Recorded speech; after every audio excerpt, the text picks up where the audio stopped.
Hello mga kachingko, tara samahan nyo kami mag-ikot-ikot dito sa Baraswain Church here in Malolos, Bulacan.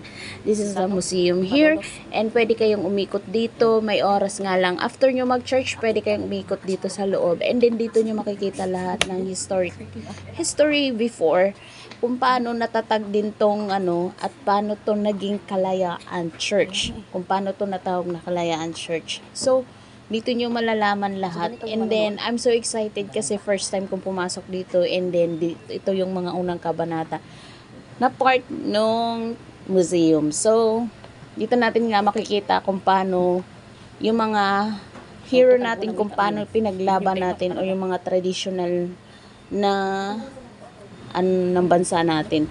So, kung paano nila pinaglaban ang bansa natin laban sa Spain. Dito din natin nakikita kung paano pinagbuklod, binigay yung mga tapang ng mga ating